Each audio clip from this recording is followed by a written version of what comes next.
That said, I am implementing at work a way of tracking how fun a game is. So surveys and qualitative, but measurable.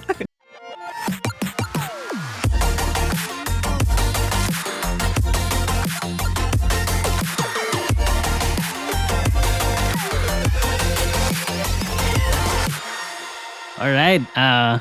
So welcome everybody to the Metacast. You will hear no Maria today because she's enjoying her vacation in Argentina. So shout out to Maria. I hope you're having fun over there. Today I will be hosting the podcast. You might recognize my voice as Manu. I'm one of the co-founders of Naavik. And today I have with me Anthony and Tammy, long time colleagues and and friends in the industry. Uh, do you guys want to say something? So Tammy and I met at Congregate and worked together for a number of years, and then we were just saying it's been about 3 years since we last talked. But I'm definitely looking forward to having yet another intellectual conversation with Tammy, who always has really great insights on the industry. So it's a good way to catch up. It's grab a morning coffee. It's not a beer. It's a morning coffee with friends. Yeah. So interesting anecdote for the listeners. While I was back at Zynga, one of the GDC talks that I watched was the talk that Tammy gave about LTVs while she was still working back at Congregate, and that talk, very quickly like leveled me up, and it was just so much of gold and insight packed into 1 hour. And like getting the opportunity to talk to Tammy was something that I was always looking forward to, and it finally happened. And then once I went to Flare Games in Germany, then the other article I read was the one called "The Math Behind Idle Games," because I was working on an idle game at that point. And that article was written by Anthony, which also like leveled me up. Again, a 1 hour experience packed with insight. And yeah, it was really cool to also like get in touch with Anthony somehow. Now we've been working with each other for I don't know, more than 6 months, 9 months, I think. And then Anthony knew Tammy, and then he connected me to her, and now we're all here on this podcast, which is great. We're all friends in the industry, and I will also shout out to Anthony and a few other folks at Congregate that were encouragement on sharing learnings and giving talks, and really set out go do that. And like it's something, if we share our learnings with the industry and with game developers more broadly, like we all grow as an industry. So it was for me also very cool to see like that culture of like, hey, we don't need to like shield our what we're learning. We can actually like talk about it openly and share it. And that's been like since then, it's been a very kind of key tenet of how I like to connect with people and operate. Just like Emil Greer, Anthony, just folks that like encouraged me to do this. It's like, yes, let's keep doing this. Let's keep sharing and learning together. It's actually something that I think the Finnish games industry is also really good at, and just that industry. It's mostly concentrated in Helsinki, and everyone is kind of like working close to each other and stuff. Like multiple game companies in the same building, and the amount of sharing that happens over there, or so I've heard, is like really high. And the other company, which is also like then connected to Tammy's topic, is Space Ape. I remember like an article they put out almost like 4-5 years back, I think by now, where they were talking about the success of that top-down shooter game that they had that did really well. And they released this like massive article about what kind of performance that game saw, like what kind of marketing strategies they did, the product insights and things like that. And they kind of ended it with, this broader takeaway that the industry like should be open about sharing learnings and and just getting like the knowledge out there, because then you're kind of just standing on everyone else's shoulders and reaching newer heights. So but yeah, talking about Space Ape, we can probably jump into Tammy's topic first. So It looks like that might have been Fastlane. Does that sound right? Fastlane, that's the one, yeah, Fastlane. quick Google. Yeah, it was one of the earlier ones, I want to say. Yeah, it was, this top down bullet hell experience, right? But yeah, and I can get us started. So I was digging through some old, and I'm gonna say old because it was from May and June, articles and interviews in Pocket Gamer and a few other news outlets. And one that really jumped out at me is, the title. I was like, ugh, it's terrible. Like the headline is like very flashy, of like clickbaity, of like, how did Beatstar survive 24 killed prototypes and still succeeded? But it was once I read through the interview, I think there was like some very interesting points of something that I just think it's an ongoing question, and very different teams approach it very differently. But it's, how do you prototype games in a way that you can answer the question of when do I know a game is fun? When do I know that this is an idea that I should pursue? And I think that we're actually going to talk about it in from different angles throughout the whole podcast today. And what was interesting too, as I was reading this today, Supercell, on the other hand, announced that they're ending development for Clash Quest, which, in all intents and purposes, like if you've played it or read about it or seen any videos, it's a fun game. So the gameplay in itself is fun, but sometimes it's not the only. And we're running businesses in a lot of the instances in the gaming industry. So it's not only is it a fun game, but is it a game that can create a sustainable business? But also at like Supercell standards, so that's like on a completely different, like Supercell standards of like successful business is just like on the Supercell side. Supercell successful business. There you go. Yeah, there you go. It's like quality and success level in terms of business standards. But yeah, in for Space Ape, Beatstar has been able to find that footing. And I was one of the people that when it first launched, I went super into it. I got super addicted, and also was very skeptical about it being able to sustain that level of engagement and monetize well. So it's been interesting to see it kind of continue to do well and be able to find an audience. But yeah, taking a step back, just things that jumped out at me from the interview were, first of all, they were having, a bunch of different teams prototype. So they kind of had specialized in this type of, more strategy games, and they had this choice of like, do we continue to get better and better at these types of games in live ops, or go and explore a bunch of different genres? They decided to go and explore a bunch of different genres. So that's where a bunch of kill prototypes came from. It's like they were just prototyping a ton, and eventually realized that was stretching them too thin. So they created better, more fully fledged resource teams, prototype, have less prototypes running in parallel, but being able to learn and kind of carry learnings from one prototype to the other as they were going through that process. And originally, Beatstar started as a much more mid-core game. It was like a music RPG type. Yeah, kind of. And I think like there's in Japan, China, there's a little bit more market for that. So we're trying to kind of go after that in a more kind of Western approach. And what they found is that people love the rhythm gameplay, and everything else just felt like a distraction. So they eventually decided, okay, let's just focus on the rhythm gameplay and let's make just a rhythm game. which, kind of just going through that journey, the two themes that I wanted to explore is, there's one question in the interview that asks the team is like, what was the point in development when you felt you had something incredible in your hands? And I think it goes back to like, what do you know, part that of you an found the idea or an magic. idea.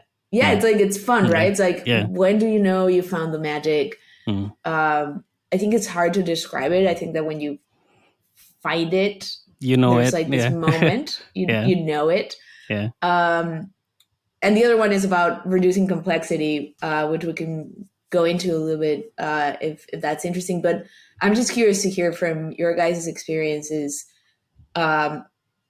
maybe just like sharing some of those moments when you've felt that magic, because I think it's hard to like describe it as in like an abstract, but when you're going through the process, you find kind of that moment you're like, it just clicks. So I don't know if you have any anecdotes or experiences where that comes to mind, or where you just like keep trying and like the opposite, right? It's just like you're just not finding it. Yeah. Maybe Anthony has some thoughts because from Defender's Quest. So, and Defender's Quest was a decade ago, so I'm a little fuzzy on the specific moments. I do remember we went through a number of variants of, like I remember the Archer character. We were trying to figure out how to handle the ranges, and we had a minimum range and a maximum range, and we ended up like the first few variants of it ended up not being fun because it was just like super overpowered and didn't make sense. And so we ended up playing around with how to try to get the ranges to overlap parts of the maze in a way that was really effective, and it worked out. But that was sort of a smaller game mechanic. The game was largely sort of a mix of two existing genres, and unfortunately just sort of blended well. But I have been on sort of the other side of that with a game I was working on, and I think part of the success there for Space Ape and I think Supercell has kind of talked about this culture of scrapping things and celebrating success. And I think they were the ones that whenever they cancel a project, they would have like a champagne toast to it and really kind of celebrate what they learned from it and try to make it so that it's acceptable. And it occurred to me, it's sort of like this Marie Kondo approach to game design. Like you only keep what sparks joy, and you have to be willing to get rid of everything else. And if you haven't built that kind of a culture, it's hard to do that. Like you get too attached, or you kind of flounder around a bit. And there was a game I was working on, and we kept making small changes. Like we feel like it's close, but we kept tweaking and tweaking, and you never really get there. And so one of the things that we had to start embracing was that if it doesn't feel right, you need a big change. If not going to a fully different genre, at least like some major difference when you're doing your prototyping. Because when you do just small changes, like you end up with these local maxima, and when you're trying to find that fun and it's not working, and not working can be that it's not fun internally, or it might be that the metrics aren't there or something. But if it's just really not working, you have to make a big change. And that was something that we didn't embrace early enough, and ended up wasting a lot of time, I think, on that project. One trend that I've seen constantly happen across teams that have built successful, or not successful, but like fun core gameplays is just the appetite and processes for rapid iteration, like really really rapid iteration on every prototype. And I think in one of the previous roundtables I told the story of Archero, and like how Archero found the magic in its control systems. Do you guys know the story, or I can give like a short version of it. But yeah, in that rapid iteration process, it was actually an accidental innovation that they had, where you remember Archero, right? You just have to like play with one thumb, and when you remove the thumb, it's like shooting, otherwise it's moving. Before that, I think they had like a dual button system for moving and shooting, and that just created, like, for the accessibility point of view, just created a lot of friction, but also just for like to kind of like let the flow state continue in a way. Also, it kind of like created a lot of like friction. So then they somehow it ended up getting converted into a one button system with like, you remove your finger and it shoots automatically. And that was a moment, when the magic was found in that core. And but yeah, again, it was like through rapid iteration that they were able to do it. The other team that I used to work with back at Flare Games, the Nonstop Night team, from again from Finland. Um, these guys, they had, so of course, like they were a startup, so a small team, but they also had, in that small team of, I think it was 6 to 8 people, they had like two different teams also, I believe, where both were working on like two different prototypes, and and then rapid iteration in that. And all of them in like one team in one room, the product design guy says, we should try this. They had like this, super coder, Wilpu was the name, I think. And he would like instantly implement it, they would test it, and and no, none of like, none of the whole it should like look good, and they would just like test it with like boxes and things like that. But they instantly got the feedback, okay, are we getting close to the magic, or are we moving farther away from it? And yeah, basically tripping and picking themselves up, and then continuously like moving forward and upward. So that's, yeah, uh, that's one trend I've seen constantly across game teams that have been able to find the fun, essentially. But I'll I kind of also, this is a slightly different point, but to your question, Tammy, about like how do you know when you kind of found it. And I think about it in like three gates that need to get passed. So the first gate is, like through the rapid iteration and everything, you kind of do all that, your process is set up for all that. But the first gate is, your own team should be like super excited about it, because if they're not excited about it, then you can forget about like the future of the game. Once they are excited, then you get to the second gate, which is kind of like is like the broader public, or at least like our target audience, kind of um excited about it. And you can do like some small marketing tests and whatnot, and kind of validate that. But then the third gate is, okay, like the real the scale gate. Like, okay, let's like go outside of the target audience a little bit. Would this be like a sustainable business? Is it that fun? Yeah, because you can end up with a game that's it for all intents and purposes super fun, really like, but it's super niche too, right? And Yeah, depending on the team, that's okay. It really depends yeah, on exactly. your goals. And do you Goals, want to yeah, reach like exactly. a broader audience, or do you want to keep it niche? If you want to keep it niche, that's also okay. That's totally okay, exactly. So yeah, again, yeah, aligning with the goals and stuff. But yeah, I guess that, I guess my gate thinking is more maybe for like the massive free to play ones. Then for the more niche indie games, it probably doesn't apply like that. But yeah, I guess, yeah, that's how I kind of think about it.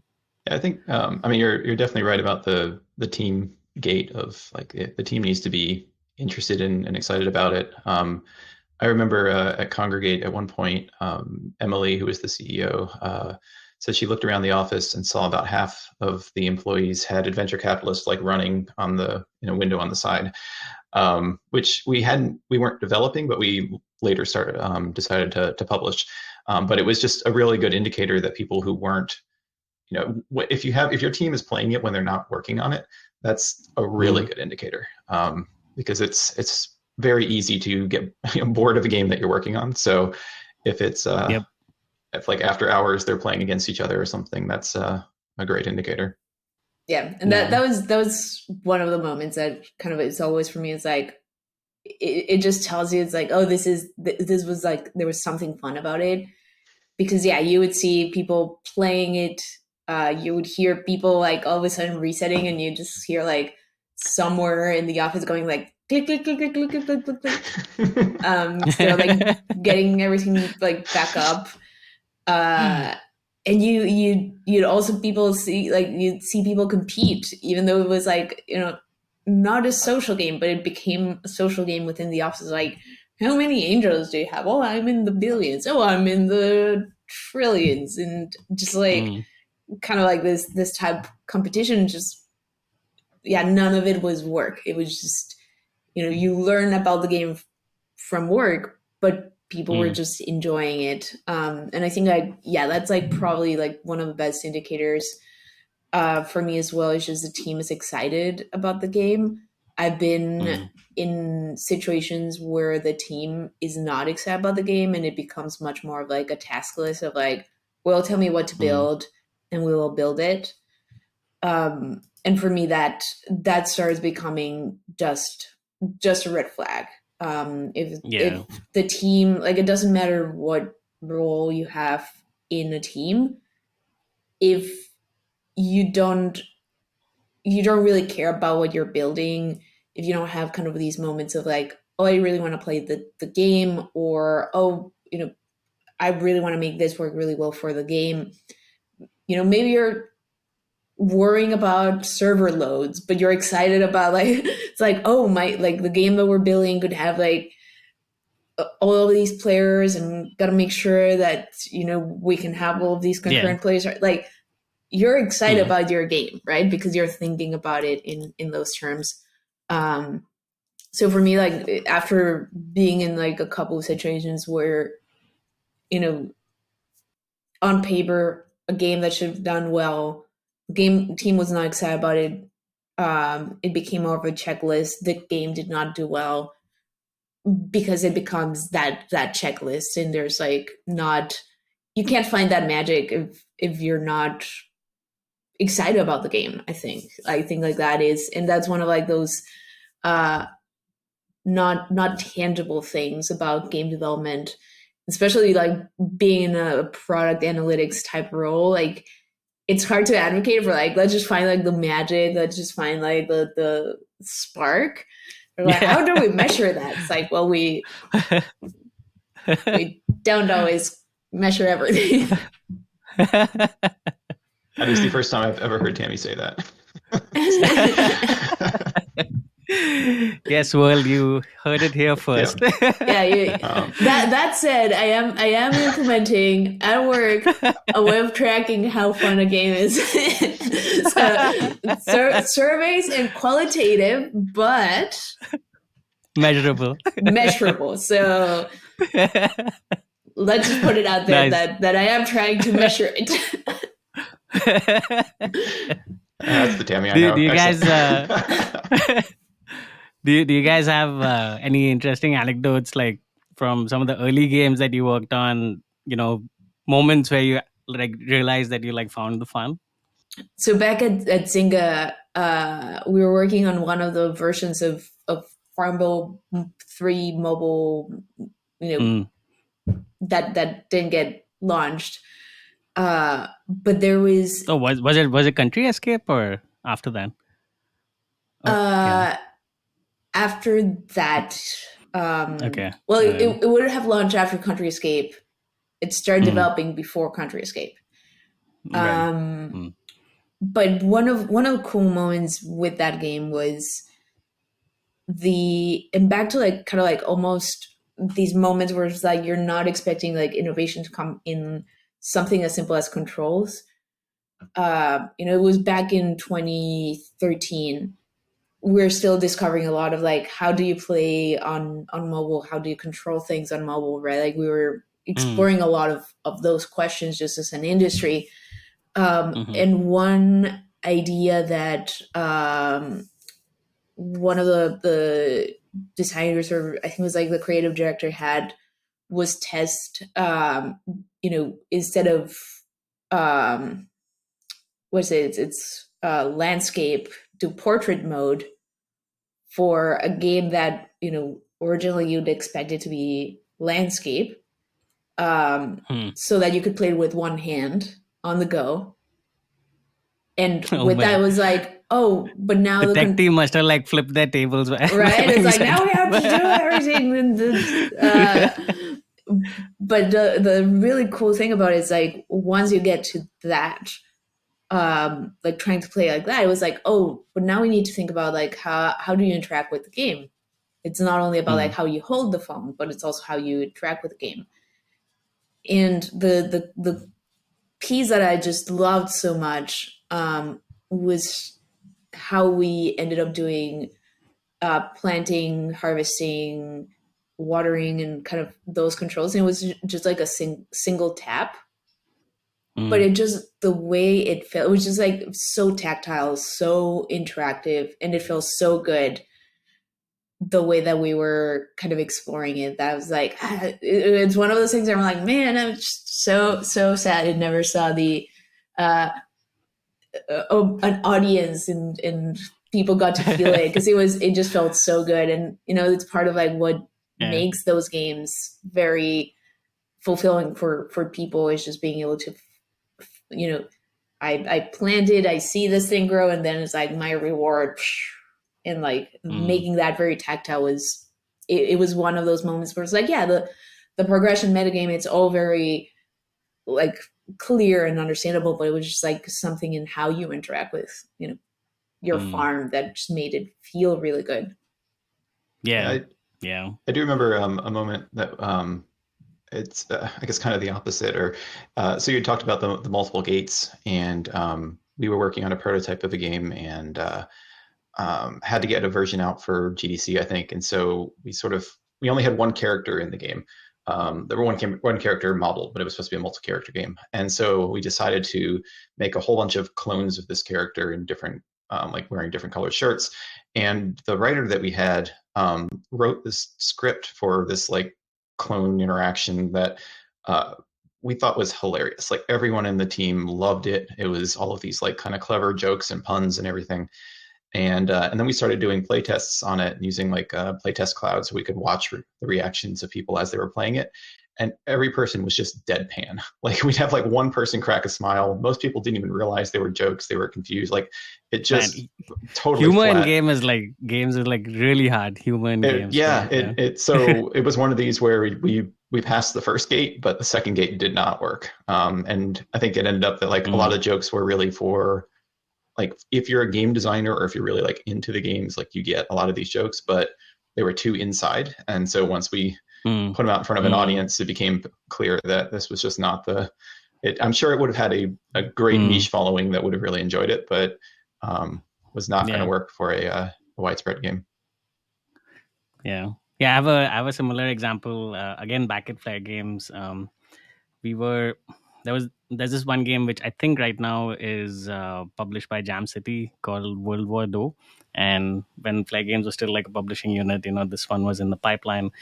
And I remember we were having like, I think it was like a Christmas party or something like that. And basically the whole office, everyone's having drinks, enjoying the music. And then suddenly like, someone says, hey, do you guys want to play a round of World War II? And he collected like 2-3 people, and they started they sat at the table and they started playing. And then instantly you could hear like all these it's kind of like it was it's kind of like a little bit of a Clash Royale experience, but with a pinch of MOBA in it. But basically, you have like your set of characters. You need to like place them on the terrain, and they go and attack the enemies. And as soon as you like kill the base of the enemy, you kind of win, right? So it was evoking all these emotions between those like 3 people, and then it started attracting like a bigger and bigger crowd. And at one point, pretty much like half the party had moved to the balcony with like, it was raining outside. They moved to the balcony. They took like their extension cords and everything, kept it under the umbrella so that it doesn't get wet, and everybody's playing World War II over there. That was basically it passed the first gate. It just didn't pass it. It like smashed through it. The gate was like just not there. But then the second gate, that was kind of the point where where more questions started to rise, because in a PvP game, when you actually have the person sitting next to you and you're playing, it's a completely different experience versus someone sitting in, I don't know, India and playing against me. So and that was the magic, but it wasn't there in an online setting. And so that was like a very, very interesting learning. But yeah, I think now that it got published by Jam City and stuff, I guess they found a different magic. But yeah. Anyway, shall we move on to the next topic, which is slightly connected to this one? Um, so yeah, so that would be I can introduce it. There is there's one new research paper that's kind of been doing the rounds, which is on a new theory in game design psychology. um, as we all know, like some of the famous theories are probably the most well known is STT, or self determination theory. But this person, I'm gonna try to say his name. Just a sec. His name is Sebastian Detterding. Um, and he put out a tweet about this new paper that he did, and it's on the name of the theory is called predictive processing, which is an up and coming theory in the psychology field. And he wanted to apply the theory to games, because he felt that the current the current game design psychology theories that exist out there is giving a slightly incomplete view of things, and some edge cases are not kind of captured in the current setup of things.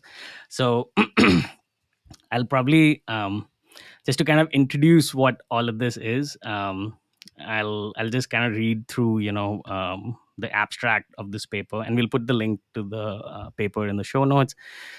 So he starts with why do we seek out and enjoy uncertain success in playing games? Game designers and researchers suggest that games whose challenges match player skills afford engaging experiences of achievement, competence, and or effectiveness of doing well. Yet, current models struggle to explain why such balanced challenges best afford these experiences and do not straightforwardly account for the high appeal of high and low challenge game genres like idle and souls like games. So, in so the paper is like it's pretty technical language, I think, but in more like simple terms, basically what he's trying to say is like zoom out, like in life, generally people don't like a lot of uncertainty, but in games they do. And um and existing game design psychology theories like self-determination theory would say that to achieve like the best retention, you need to have a balanced game experience, that is reducing the uncertainty in a game at fixed amount of at fixed points, um, but also also introduces new uncertainty into the game at fixed points so that you can basically maximize attention. In a PvP setting, that would result in a 50% win rate, right? But you also have idle games on one end of the spectrum, which is basically like 100% win rate. And on the other end of the spectrum, you have like the souls like games like Elden Ring, which is like a 10% win rate. And those are like not fitting this the general understanding of how you're supposed to like balance a game, and it would like result in maximizing retention.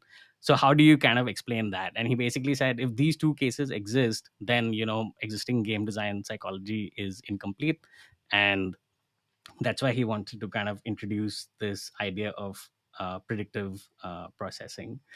So the overall, again, this is just for context, for everybody, but the overall takeaway of this theory is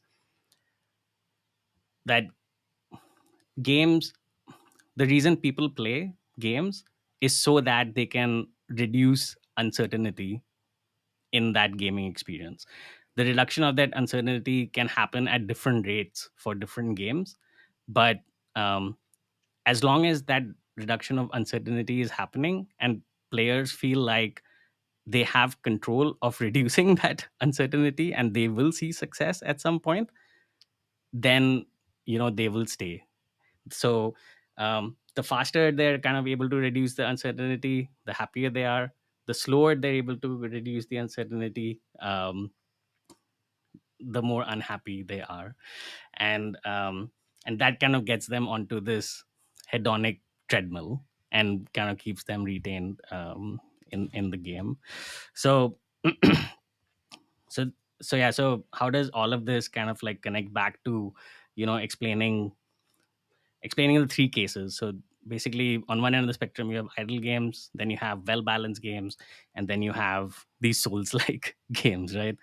And so for well balanced games, again, the paper is like pretty technical, so like correct me, you guys can correct me if my interpretation of it is wrong.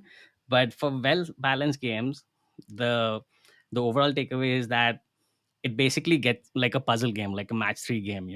It'll start off with introducing to you the basic puzzle. There's a lot of uncertainty at that point about how to solve that puzzle, but since it's basic, you kind of solve it quickly. The uncertainty is gone, and then you move to the next level. You kind of feel that success. But in the next level, a new mechanic gets introduced, which creates more uncertainty. And then you want to kind of reduce that uncertainty, and then you go to the next level. Then maybe the level design changes, maybe some other variable changes. And, it's this constant loop between, okay, I removed some uncertainty, but now the game designer introduced some back into it. And then you kind of layer all of that on with like progression mechanics and such, and it kind of creates um, a solid retention curve for puzzle games. And as we know, like, the key thing about puzzle games across Candy Crush, or I don't know, Gardenscapes, or whatever, like level design, level completion rates, that's all super key. But what's the psychology driving all of that? The gamer psychology. And um, this would basically kind of explain that gamer psychology that's driving it. So case two is idle games. And interesting anecdote, when um, when I was reading the paper, Anthony's article on the math of idle games was actually referenced in this paper to explain the theory, which is super awesome. So idle games, the case over there is, so for like in the previous example, puzzle games would have like this, I don't know, 40, 50, 60% win rate. Idle games have close to 100% win rate. So where is really the uncertainty over there? How does this theory like fit for idle games? And the key over there, at least my takeaway from the paper, was the key over there is there is reliable progress. So people kind of get used to progressing, but then the uncertainty really more lies in how high is the ceiling of optimization over here. And yeah, so you Yeah, I want to would say say something, Anthony? I think part of it also is so there's the reduction of uncertainty, and then I think predictive processing kind of goes a little farther even in saying that it's the we're going to start doing like integrals now. It's the doing better. So it's doing better than expected. So you're expecting to reduce uncertainty. And if you reduce uncertainty at a faster rate than you were expecting to reduce, then that generates like a positive affect where it, it's, and so like in an idle game, you're expecting a certain amount of growth, and then you'll get some big upgrade, or you'll do a reset, and all of a sudden your growth expectation, it goes higher than that. And that's where like it really starts to feel good, because you were expecting a certain rate and it's suddenly higher. And so that was kind of like the extra thing. And I'm still trying to wrap my head around the acceleration of, or accelerating the deceleration of uncertainty, I guess. But it's so it's like, it was specifically that I think was the extra bit that they were putting in there. That still works in idle games where, as you were saying, the other model didn't work as well. Yeah, and I think that they call it kind of the good feeling of doing better than expected. That really caught my attention, because I think that really, just thinking about kind of that framing of it feels good to do better than expected.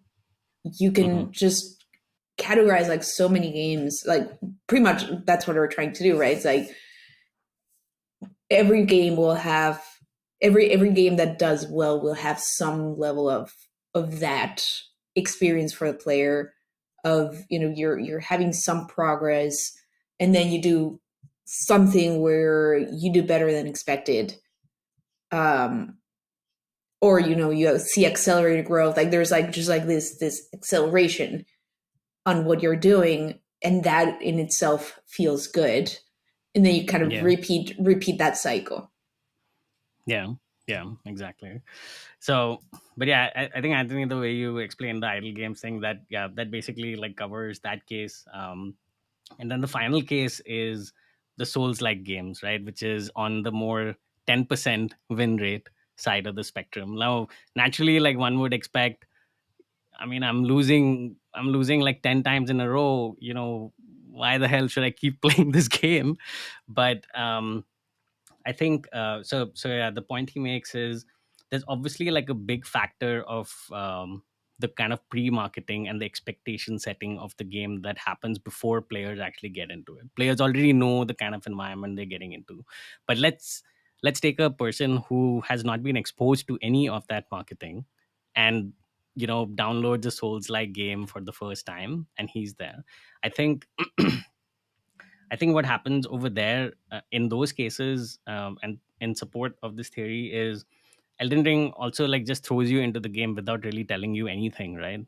And then when you like, you kind of have to figure it all out by yourself. There might be clues and all here and there which they've programmed into the game, but there isn't like a full-fledged handheld on the rails tutorial experience or anything.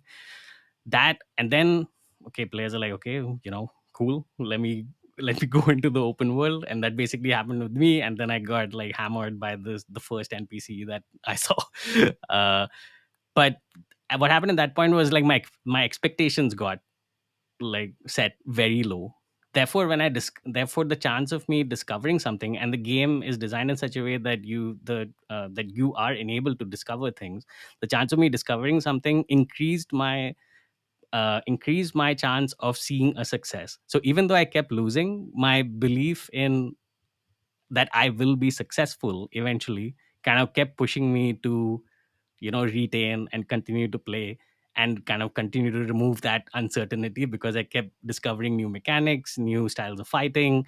I don't know, hiding behind a tree or whatever, basically using the environment to my advantage and things. And um, so that's basically what he calls as like temporary failure. But there could be a point where temporary failure reaches perpetual failure, and that's when you lose hope. Essentially, if you've lost hope that you can like win the game, then you will basically churn. So, and that's kind of his point. But yeah, super interesting paper. And I guess, yeah, like first question to you guys, like what are your kind of reflections on this, and maybe there could be some other questions after that. I have to poke a little bit of fun here in that. So as we'll see from my topic, this is a cool genre of games. Let's talk about it. And Tammy sends this short interview, and Manyu sends a 42-page, 12,000-word complex Highly psychological technical paper to read through. So it was. So sorry about that. Yeah, No, I thought it was really absolutely love it too. I'm like, oh yes, let's dig into this.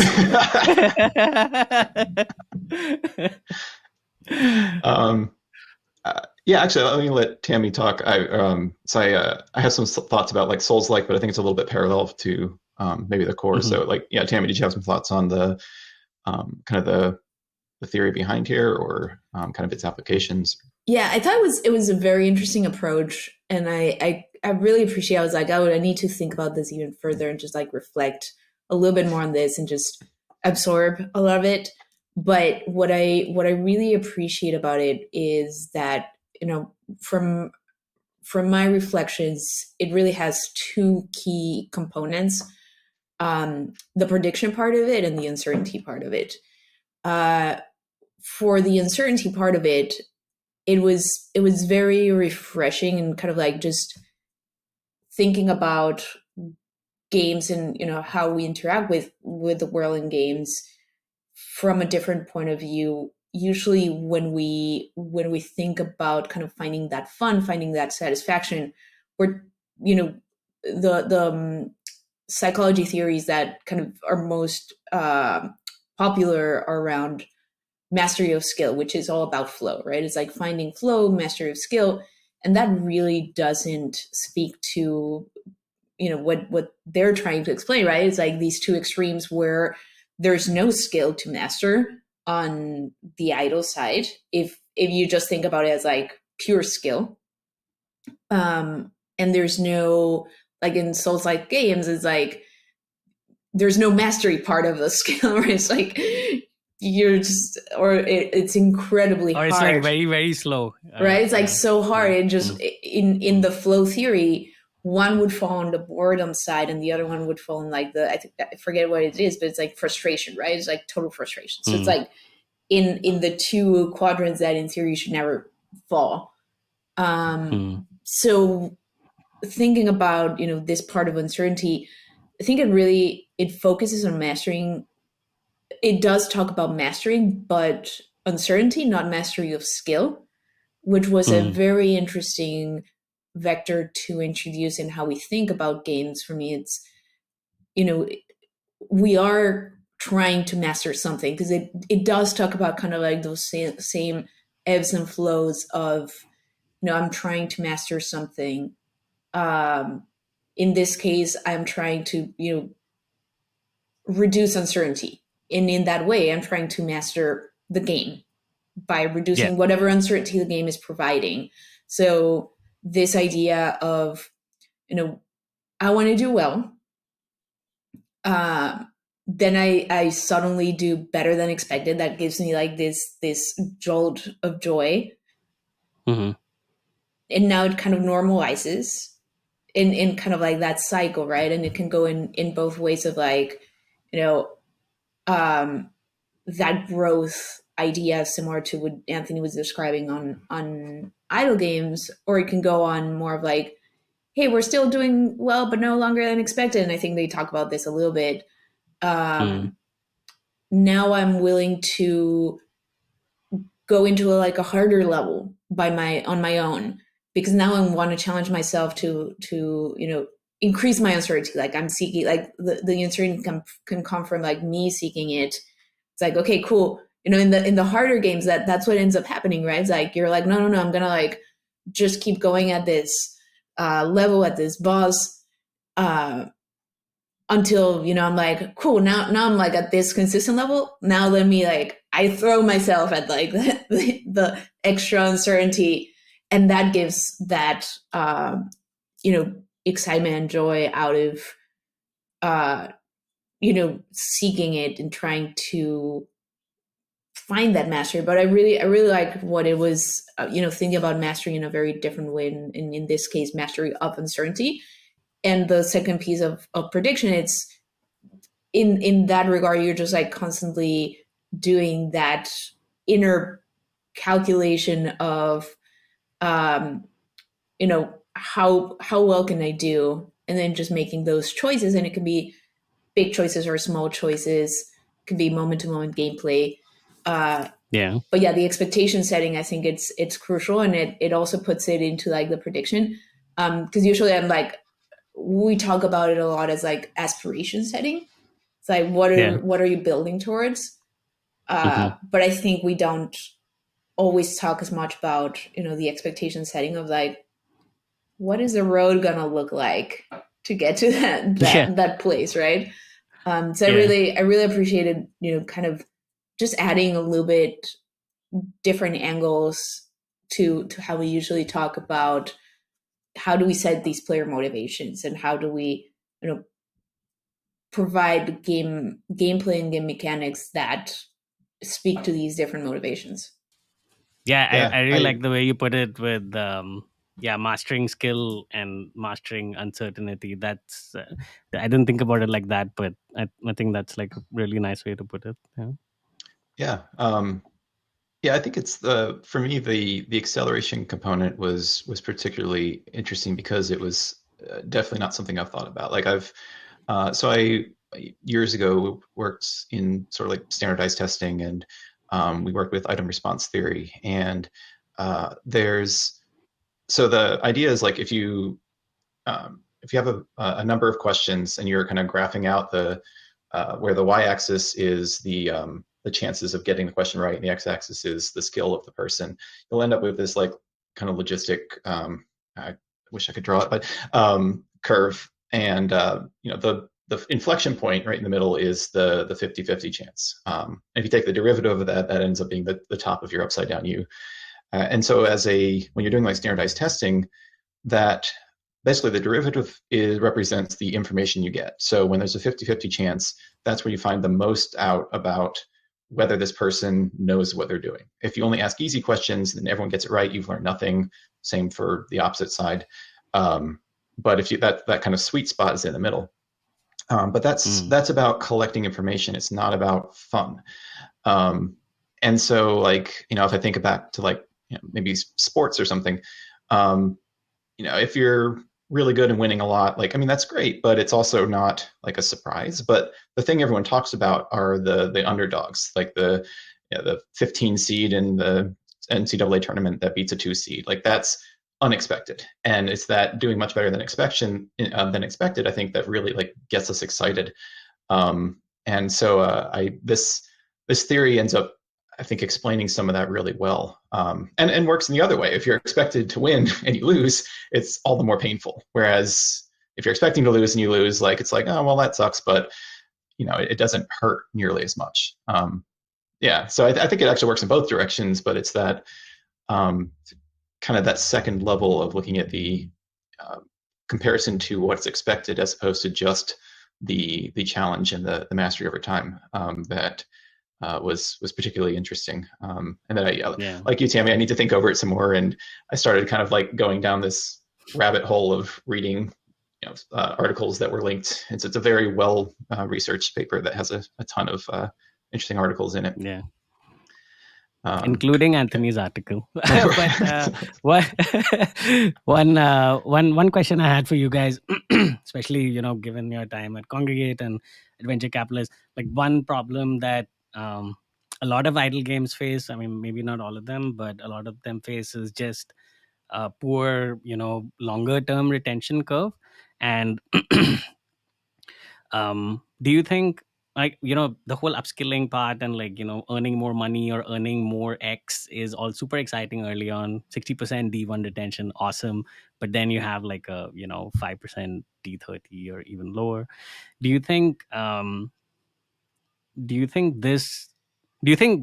there's not enough uncertainty that has been introduced into those like long-term idle game experiences, which is kind of a key driver for the more poor retention curve, because the mechanic that idle games then dependent on was the prestige mechanic or the reset one, and then you're kind of doing the same thing again, right? And that, I mean, and then you're basically in a situation where it's 100% win rate game, and exactly what you need to do to kind of get back to where you used to be. So yeah, question is, like, for that long-term retention curve in idle games, and if people want to be like improving that, is there, can they use this theory in some way to kind of to kind of improve it? I think in some ways, yes. One of the lessons, like talking to the Adventure Capitalist designer, when he first designed it, he designed it with a pretty much just steady progression curve. And so you were always accelerating at the same rate. And he found that people were really, really bored. And so one of the things that he started doing was reducing some of the growth and accelerating some of the growth in different spots. So you had a more of a bumpy kind of progression curve. And with that sort of contrast, where some parts would be slower than expected, and you'd be kind of like, oh, this is being a little slow, but then you'd suddenly hit this bump. It makes sure that your expectations are not constant, I think. And so you're kind of constantly resetting, and then you get occasional disappointments and then occasional highs as well, which is kind of like a boss fight in a game where you do this big hard battle and then you get through it, and then often the beginning of the next level is relatively easy and you get this a little bit of kind of breeze through it, and then eventually it starts to ramp up again. So that's one component. Some idle games that have really good long-term retention have this sort of unfolding idea of introducing new mechanics over time, prestige being like a first one, but oftentimes like kind of new ways for the different currencies to interact, or and it gets a little crazy, and that's good, but it's also very, very content heavy, and you end up developing content that a very, very small percentage of people play, and that percentage of people has been playing for years, but it can be a little hard from a kind of a content treadmill perspective.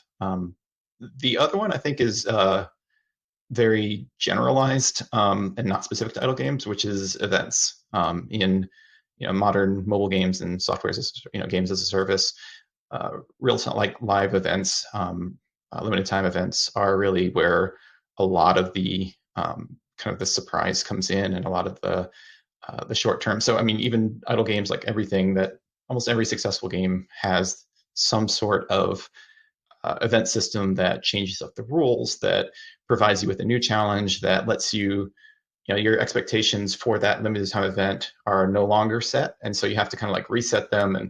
And so I think that's a way that, even once the core game has started to stale a little bit, by introducing regular events, you can kind of keep the players having a lot of fun with those, and then eventually it sort of feeds back in, and they kind of continue slowly going up the core rank. Right. Yeah, and I think just to expand a little bit on what you were saying, Anthony, of the bumps and the curves in terms of progression. I think what it really applies to almost any game. In just varies on how you present it and how you unfold it, and like, is it towards growth or towards just like mastery, or wherever you're focusing. But it's the idea of kind of like that ebb and flow in terms of highs and lows on how you're progressing through the game.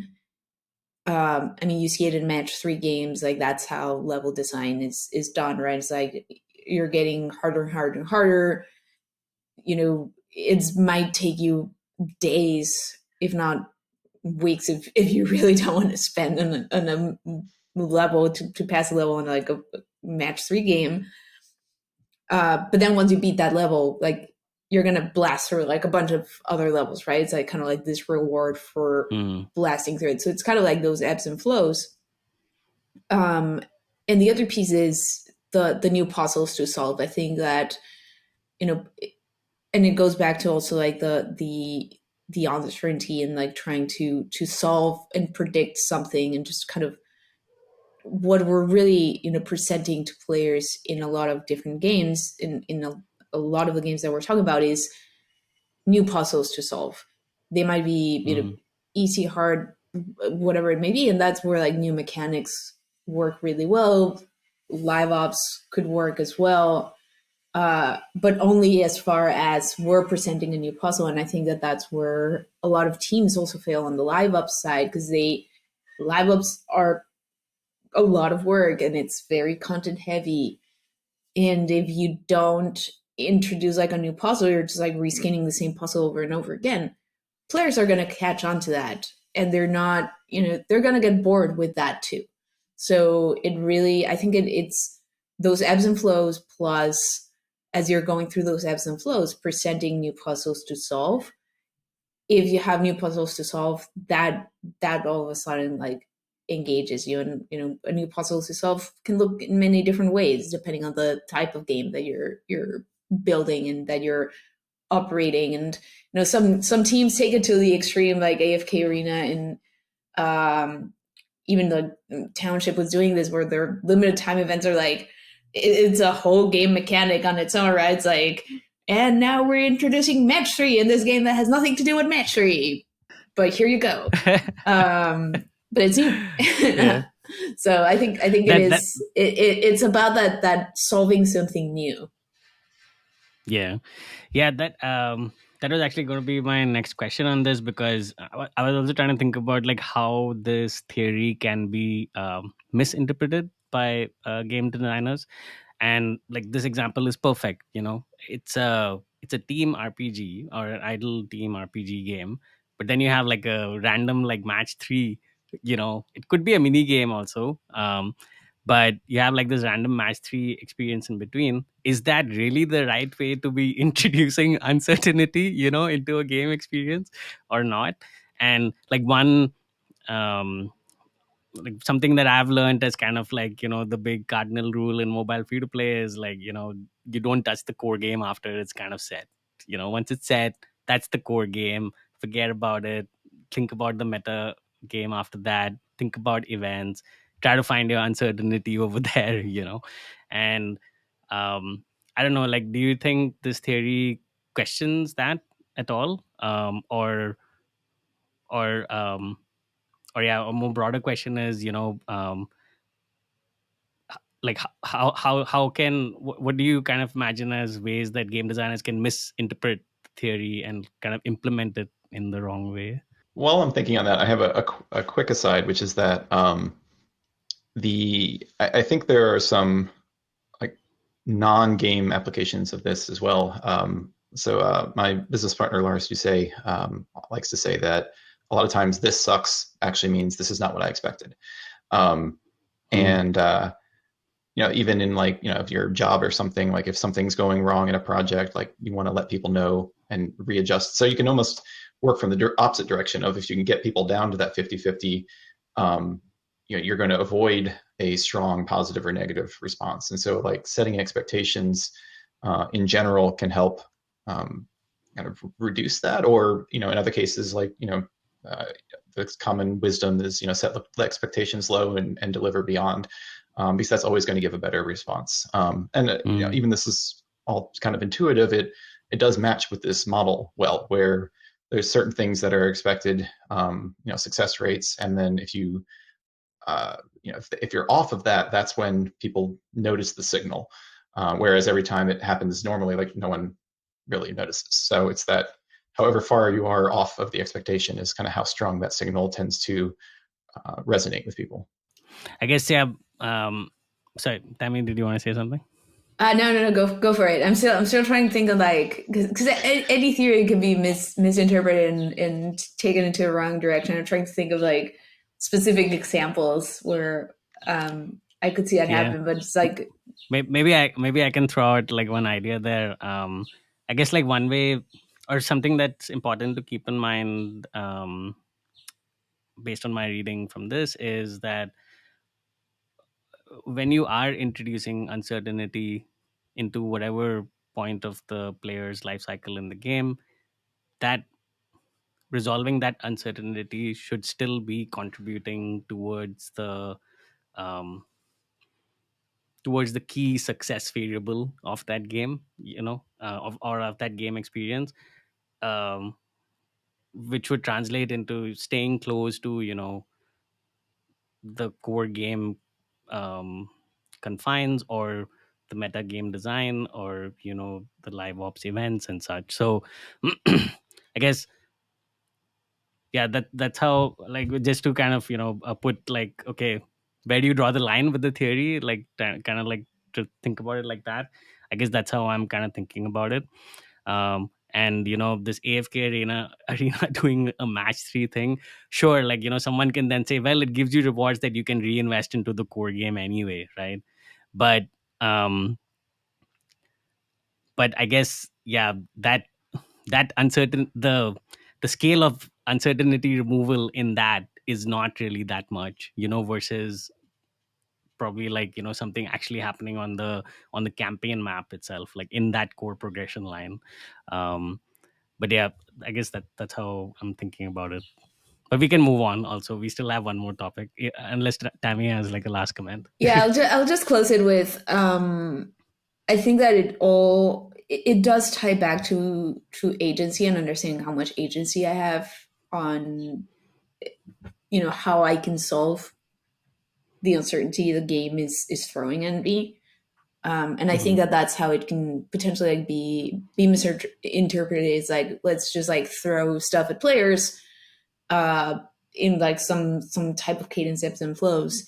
But if the player still does not understand how to solve for, like, understand like what are you throwing at them and how to solve for it, then you're going to land in this place where it's not even just frustrating because, it's hard, but because you don't know why it's hard. So I think like it's important to just emphasize like the expectation setting and understand, like, does the player understand what they need to do to overcome this new challenge, this new set of rules or whatever I'm throwing at them. Right. Makes sense. Cool. All right. So last topic, I think we have about like 10 minutes. Even if this is All a right. longer episode, I don't care. It's a great discussion. So uh, of course, also I hope you guys have the time for 10 minutes more. But yeah, Anthony's topic is next, which beautifully kind of weaves into this whole discussion about, the one end of the spectrum with idle games having 100% win rate and stuff, and why those special kinds of games are fun, why they're actually a successful business. But yeah, I'll hand it over to you, Anthony. Cool. Sounds good. And some other time we'll go back and talk about how much I hate Elden Ring. Okay. Yeah. So this topic came out of sorry, I have some notes down here, so I keep looking down. This topic came out of my kind of recent obsession with a game called Power Wash Simulator, and it is a game where you literally are just playing as a character with a power water cleaning gun, and they drop you into like a skate park or in front of a really dirty house, and the entire point of it is just to clean the whole thing off. And it ends up being this very like slow, methodical, you've got a whole wall, and it's just a square wall with dirt all over it, and you're just very slowly like kind of going back and forth, blasting all the dirt off, and sometimes a couple of things will remain. You have to turn up your pressure and shoot those a little bit and then come back down. And it doesn't sound fun. It lacks, I guess, in terms of that success idea. There's you don't really have a sense of failure. There are a couple of frustration points that I can talk about, but for the most part, it kind of creates this sort of like Zen. It's almost like a meditation kind of thing where it's a very satisfying, psychologically, to clean things, to put them in order. I think this is part of where like Tetris is so popular. It's all about kind of creating order from chaos. And so, I'll just sit down and for like an hour straight, I wish I was this diligent about doing like real life chores. But it just like helps me really calm and focus. And so it made me think like, is this I can imagine, like my wife, like if I'm playing this game, my wife like standing behind me and saying, why didn't you clean the real walls at home? Why don't you go and clean the car? Yeah. Right. Yeah. Yeah, it's I definitely feel that myself. But it made me think there's, as like kind of crazy as the world's been over the last couple of years, while this kind of idea of like the slow games, which is a term I'm borrowing from slow TV in Norway, I think particularly tends to use it a lot, where they'll broadcast like 8 hours of a fireplace burning. And I think they did that literally once, and 20% of the population of the country watched it. So there's something very appealing about just sort of, it also kind of fits in with like mindfulness and just slowing down and experiencing the world. And while slow games are not necessarily new, I feel like we have seen quite a few of them be successful recently. Games like Unpacking and PC Building Simulator and House Flipper, and then like kind of longer sets like Farming Simulator and Truck Simulator, Train Sim World, Flight Simulator, and then kind of like the huge successes of Stardew Valley and Animal Crossing. Like these are all games that are not really centered around challenge. They're not, there's not a lot of mastery going on. I don't, from the what we were just talking about, I'm not accelerating, like I'm not doing better than expected. I'm just going through it, and there's a couple of upgrades, but it doesn't really change things too much. But I still like it really, really, I love it. And so when I posted this topic in our our Slack channel, I think everyone piped in with some sort of a slow TV or slow game that they were really into, and I've it watched was only fun to. one of those movies. I watched this one where it was essentially a ship in Norway just going from one city to the other city, 8 hours long, and it went past one island in the movie, and I could see the cow moving. But the that was like the exciting part. Yeah, But I think the thing that that's the one that got, and maybe it's not that one, but I think like there was one of the ship ones from like Norway's slow yeah TV that got like 50% of the population watching yeah at some point, yeah. like and then simultaneously. It's and just then I like watched crazy. Yeah, and then I watched the like this, meta analysis of the slow movie because I was like, why the hell am I addicted to this? And the interesting point that was made is when you're watching this, you kind of like create your own stories in your own head. And then you kind of wait to see those stories play out because when the cow is moving, you're like, is the cow going to move right or left, or is he going to like eat some more grass right now, or is he like going to a corner and do do his thing over there and then come back, so you kind of like create these own stories, and that like creates the anticipation to like continue watching them. And I wonder if that similar mindset, I mean, of course, in a more like zen like game, you have like more agency and stuff to probably control the story to some extent, but I wonder if there's a pinch of that thinking over here that kind of drives engagement.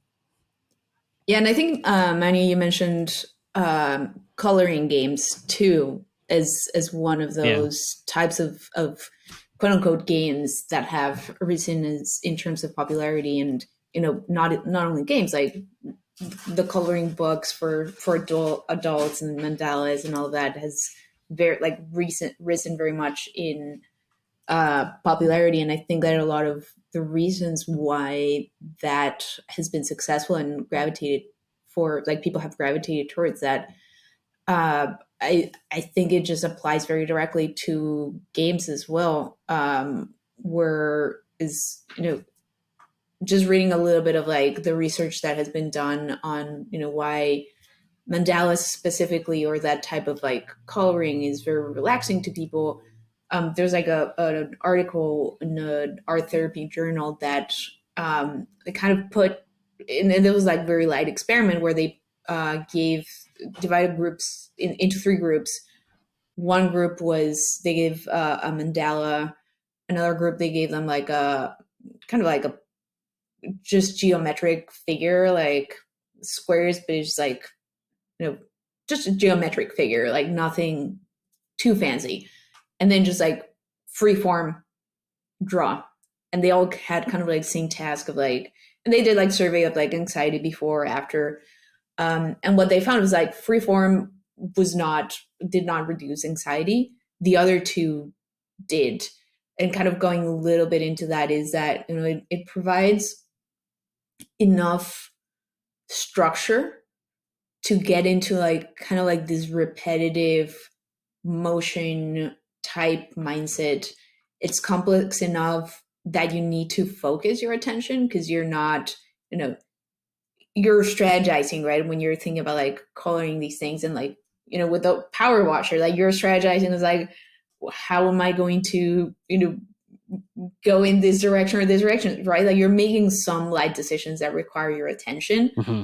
but it's not too complex, like freeform drawing, that now you have to be like super creative and like make a lot of decisions, right? So it's like enough Yeah. decision making that in a good structured way that you feel creative, but you're not like overly stressing on the creative side. And then and that's kind of like on the creative side of the brain. And then on the uh kind of other side of brain, like motor skills, right? It's just like doing some repetitive motion. And even if it's in games, Mm. like you're just like, if you get into like one of these games, like might be like that the tapping, like coloring, or just like tapping or just clicking and like swiping, like you get into like these motions, um and kind of like those two things together, like you end up with like that meditative effect, which in Mm. like such a stressful world that we live in it feels like it's just like it just taps into a lot of, you know, key relaxation needs that we have as like humans, that is just like, sounds silly for these to be games, but it's just like it makes you feel good because you're Yeah. getting Yeah. It into that feels state. Yeah. it feels almost like a video game equivalent of knitting. Like just Yeah, the, yeah, very repetitive, like kind of pay attention, but a lot of people use knitting as just a way of sort of relaxing and focusing. And yeah. And even like, you know, they yeah, might be doing something else and they're like knitting, and it's like very relaxing because it's like very repetitive and like requires enough engagement. uh funny story about knitting, or just interesting story. um One of the things at Camden TV, we are very, you know, focused on Twitch right now and the Twitch ecosystem, Mm. and you know, it's popular there. And one of the things that when I first found that there was like a big community of what they call makers, but within makers, like knitters, that they stream Mm. their knitting. Oh, okay. And you know, they could, you know, they might be streaming for like 5-6 hours of just like knitting, and you know, talking to their audience, and kind of just like going through, you know, maybe I knit like this whole thing during my stream. And that Mm. was, for me, it's like so interesting, of like, it's both like very interesting to see someone do it as much as it is to do it, which goes back to like the slow TV idea, Yeah. right? It's just like sometimes you don't even need to do like the movement to get into like that zen mode for like that activity, of like almost like you can project yourself into it or engage in some way. Yeah. The other offshoot of hyper casual games, this was also like one example I shared on our Slack chat, but um, ultra casual games also, I feel, so that's like one subgenre of hyper casual that has also gained a pretty big audience. And the games are the game design is pretty parallel to, you know, what we're talking about over here, where it's basically like the hyper casual business model, but the core game does not have a loss state. So it results in a lot of like these zen like game experiences where you have to like paint a house, or you have to, you know, sort some things, or I don't know, maybe there's a knitting game also that I haven't come across. Um but yeah, it's yeah, I just wanted to like bring up the example, uh, just to kind of showcase that, you know, we're also not like talking about a niche over here. There is a pretty big audience that is actually on mobile, at least, that is like playing these games. But also the examples that you brought up, Anthony, you know, like farming, or truck simulator and stuff. You know, like those are also like pretty big games with, you know, sizable audiences for themselves. But yeah. Yeah, I also don't know if there's really like I'm pretty sure like there's a secret sauce to it, right? There's some balance that needs to be achieved between how meditative it is and how much of uncertainty there is in it. Because I mean, one one example is, of course, um one of Habby's games called Penguin Isle, I think, which was another idle game, but a key motivation for theming and, you know, game mechanics across it and progression was the whole zen like feeling of taking care of your penguins that are on this iceberg.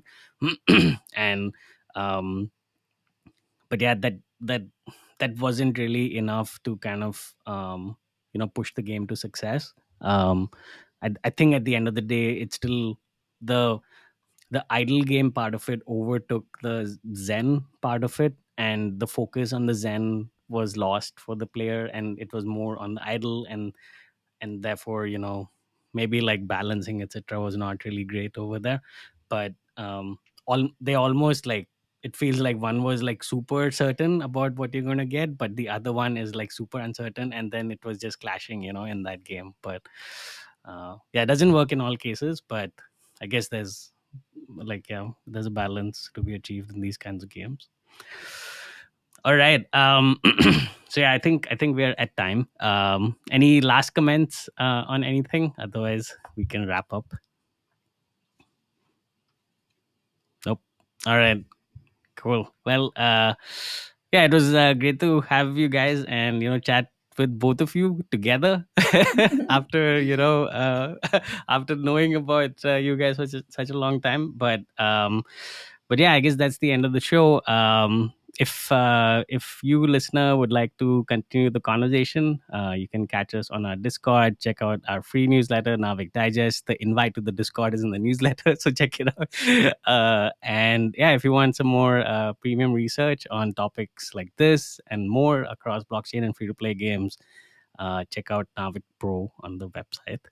And yeah, next week is Gamescom. So I think we're going to be recording a live episode at Gamescom. So there will be a roundtable episode going live next week, hopefully. But other than that, Maria should be back in the next 2 weeks. And yeah, I guess we'll see you next week.